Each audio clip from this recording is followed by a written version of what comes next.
So that's pretty much the story of how I went from an aspiring forensic toxicologist to a TEFL teacher in Changhua, Taiwan. But I did have 5 or 6 questions from you guys, so I'm gonna answer those now.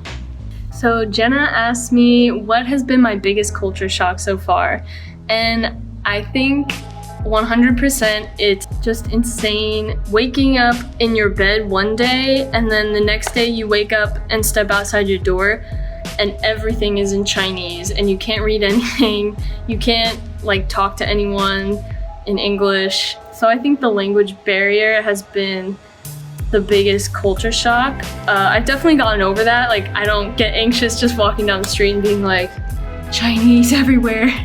But yeah, that was really overwhelming for the first like week or so. Jenna also asked me what I miss the most from home.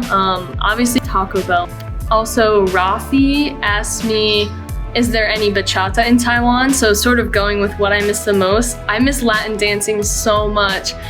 I want to dance all the time. I really want to go to a social on the weekends, but they don't really have them here. If they do, it's in Taipei, which is a little far. But in October, I'm going to the Taiwan Salsa Festival. I bought my ticket before I even left the USA. George asked me, am I learning Taiwanese? And how has the language barrier affected my everyday life? This is a really good question, and people ask me if I'm learning all the time. So first off, they do have a Taiwanese language, but mostly everyone speaks Mandarin Chinese. So people are always like, are you learning Chinese? And I'm like, the first like month or so, I had no motivation to learn Chinese, which you would think it's the opposite because I'm like so flustered not being able to talk to people. But I was just more focused on getting my bearings. But now that I'm here a little longer and I'm more settled in, yeah, I have been wanting to learn more. I've been using Duolingo every day, and I have a book like learning Mandarin Chinese, which I started a little before I came here. So the only Mandarin I know is like numbers and what's like my name is, what's your name, hello, goodbye, good morning, good afternoon. There's also some things that are different in Mandarin Chinese spoken in China and Chinese spoken here. So for example, good morning in Mandarin is Zao Shang Hao, but in Taiwan it's Zao An. So you just learn those little things here, I guess. To answer the second part, the biggest impact that the language barrier has on my daily life is it takes longer to do everything. So ordering food and grocery shopping, buying a train ticket. So Google Translate is my absolute best friend. I use it every single day here. There's a feature on the app that you can scan things. So when I'm at a restaurant, if they don't have English on the menu, which they don't a lot because Changhua is a pretty small town, so I scan the menu and it'll translate into English. Sometimes the menu isn't that accurate. I have learned the characters for like big, small, hot, iced. I can recognize vegetarian, so when I'm like riding my bike around town and I see a food stand, they have like the vegetarian symbol on it, so that's been really handy. And then I can recognize the character for like milk, so if something has milk, I won't get it. When I first got here and I didn't know where anything was in the grocery store, what food to even buy here, I was there for like an hour and a half just translating everything. It definitely takes longer to do things. Allison asked me, what's the minimum wage in Taiwan, and is it feasible to live off of the minimum wage here, whereas like in the US it's kind of difficult. The minimum wage here is 150 NT, which is the new Taiwan dollar. That converts to like $4.78 in US dollars. I don't make minimum wage, I make more, so it's kind of hard for me to say how easy it is to live off of minimum wage. But to give you a clear picture, based on what I make, if I worked on minimum wage rate, I would have to work 87 hours a week to earn how much I earn now. And I only work about 20 hours a week teaching. So yeah, you can make pretty good money here as an English teacher. I'm living very comfortably. I use this app called Every Dollar. I highly, highly recommend anyone use it, no matter where you are.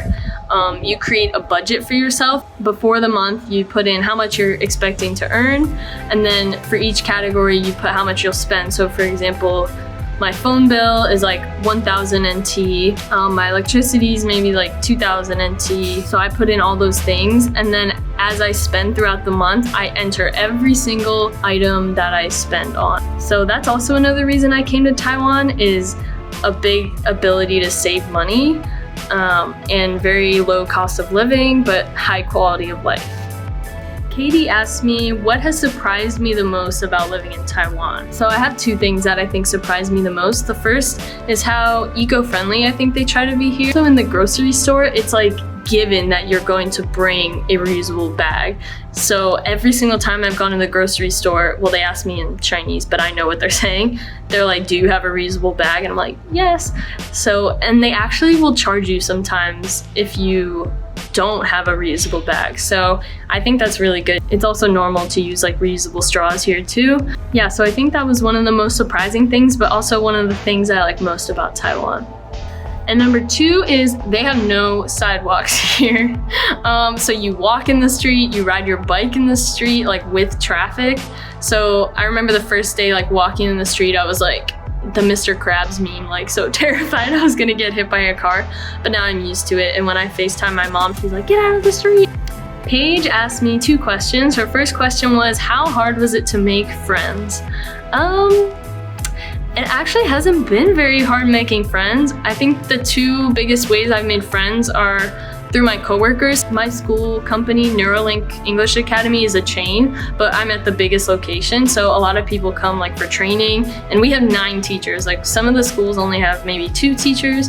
Every day I have all those other teachers to talk with and hang out with at work. And sometimes I hang out outside of work. So I think number one, maybe my coworkers or through my coworkers. So for example, I went river tracing with another Neuralink teacher at another school, and then through her I met some other friends.